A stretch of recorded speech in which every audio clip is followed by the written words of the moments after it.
ಇದೇ ವಿಷಯದ ಬಗ್ಗೆ ಇವತ್ತು ಮಾತಾಡ್ತೀವಿ. ಹಲವು ಜನ ಗಣ್ಯರು ನಮ್ಮ ಜೊತೆಗಿರ್ತಾರೆ. ನನ್ನ ಕೊಲೀಗ್ ಪ್ರಶಾಂತ್ ನಾಥು ಇದ್ದಾರೆ. ಪ್ರಶಾಂತ್, ಕಾರ್ಯಕ್ರಮಕ್ಕೆ ಸ್ವಾಗತ.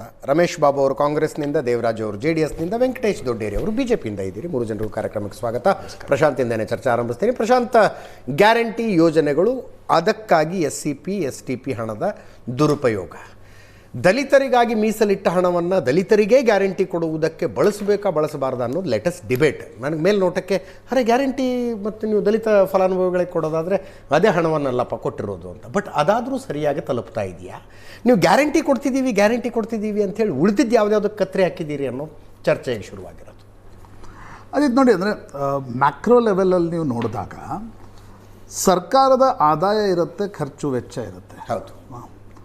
ಗ್ಯಾರಂಟಿಗೆ ಅಂದರೆ ನಾನು ಯಾರನ್ನೂ ಸಮರ್ಥಿಸ್ಕೊಳ್ಳೋ ಪ್ರಶ್ನೆ ಇಲ್ಲ. ಆದರೆ ನೀವು ಗ್ಯಾರಂಟಿಗಳಿಗೆ ಹಣ ಖರ್ಚು ಮಾಡ್ತಿದ್ದೀವಿ ಅಂದಾಕ್ಷಣ ಉಳಿದೆಲ್ಲ ಬಾಪ್ತಿನಿಂದಲೇ ತೆಗೆದುಕೊಂಡು ಗ್ಯಾರಂಟಿಗಳಿಗೆ ಹಣ ಖರ್ಚು ಮಾಡಬೇಕಾಗತ್ತೆ ಹೊರತು ನೀವು ಇಲ್ಲ ನಾವು ಅದನ್ನೂ ಕೊಡ್ತೀವಿ ಇದನ್ನೂ ಕೊಡ್ತೀವಿ ಅಂತಕ್ಕಂಥದ್ದನ್ನು ಯಾವ ಸರ್ಕಾರವೂ ಮಾಡಲಿಕ್ಕಾಗಲ್ಲ. ಅಂದರೆ ನಿಮ್ಮ ಆದಾಯ ಎಷ್ಟಿದೆ ಅದನ್ನು ಮೀರಿ ನಾವು ಏನೇನೋ ಕೊಡ್ಲಿಕ್ಕೆ ಹೋಗ್ತೀವಿ. ಯಾವುದೋ ಒಂದು ಹೊಸದನ್ನು ಶುರು ಮಾಡಿದಾಗ ಇನ್ನೊಂದನ್ನು ಕಟ್ ಮಾಡಿಯೇ ಸರ್ಕಾರ ಕೊಡುತ್ತೆ. ಅದು BJP ಸರ್ಕಾರ ಇರಲಿ, ಇದು ಕಾಂಗ್ರೆಸ್ ಸರ್ಕಾರ. ಈಗ ಮಹಾರಾಷ್ಟ್ರದಲ್ಲೂ ಕೂಡ ಇದೇ ಪರಿಸ್ಥಿತಿಯನ್ನು ನಾವು ನೋಡ್ತಾ ಇದ್ದೀವಿ. ಅದು ಒಂದು ಕಡೆ. ಎರಡನೇ ಕಡೆ ಆದರೆ ನನಗನ್ಸ್ತಕ್ಕಂಥ ಮೂಲಭೂತವಾಗಿರ್ತಕ್ಕಂಥ ಪ್ರಶ್ನೆ, ನಾವು ಮೊನ್ನೆನೂ ಕೂಡ ನೋಡಿದ್ವಿ, ಗೃಹಲಕ್ಷ್ಮಿಯ ಹಣ ಬಂದಿಲ್ಲ.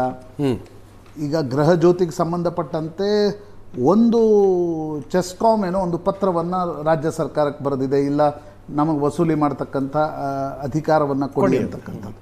ಹಾಗಿದ್ದಲ್ಲಿ ಸರ್ಕಾರ 2023ರಲ್ಲಿ ಇದನ್ನು ಘೋಷಣೆ ಮಾಡುವಾಗ ಮುಖ್ಯಮಂತ್ರಿ ಸಿದ್ದರಾಮಯ್ಯನವರು ಇಷ್ಟು ಸುದೀರ್ಘ ಬಜೆಟ್ಗಳನ್ನು ಮಂಡಿಸಿರ್ತಕ್ಕಂಥ ಅನುಭವ ಇರತಕ್ಕಂಥವರು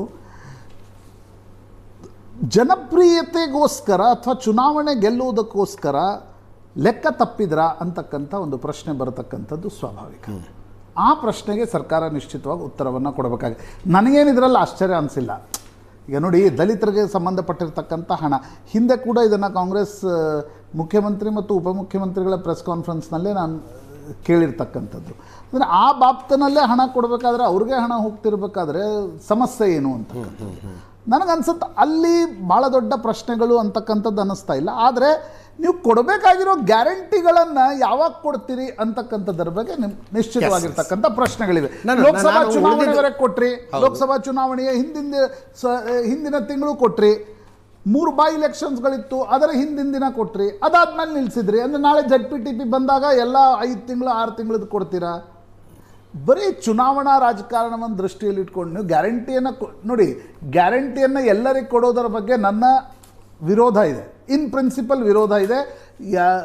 ಇನ್ಕಮ್ ಟ್ಯಾಕ್ಸ್ ತುಂಬೋರಿಗೆ ಇವ್ರಿಗೆಲ್ಲ ಯಾಕೆ ಗ್ಯಾರಂಟಿ ಕೊಡ್ತೀರಿ ಅಂತಕ್ಕಂಥ. ಬಟ್ ನೀವು ಘೋಷಣೆ ಮಾಡಿದ್ದೀರಿ. ಬೇರೆ ಬಾಪ್ತಿನಲ್ಲಿ ಕೊಡ್ತಿರೋ ಇಲ್ವೋ ಅದನ್ನು ನಿಲ್ಲಿಸೋದು ಸರ್ಕಾರದ ಪ್ರಿಯಾರಿಟಿವ್. ನಾನು ಎಲ್ಲದರಲ್ಲೂ ಸರ್ಕಾರ ಅದಕ್ಕೂ ಹಣ ಕೊಡಿ ಇದಕ್ಕೂ ಹಣ ಕೊಡಿ, ಎಲ್ಲಿಂದ ಅವ್ರೇನು ನೋಟ್ ಪ್ರಿಂಟ್ ಮಾಡಿ ಕೊಡ್ತಾರ?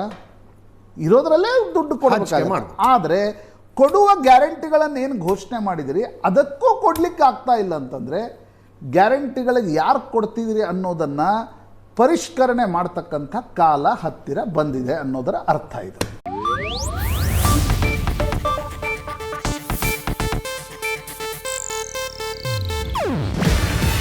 ಇದು ಏಷ್ಯಾನೆಟ್ ನ್ಯೂಸ್ ನೆಟ್ವರ್ಕ್ ಪ್ರಸ್ತುತಿ.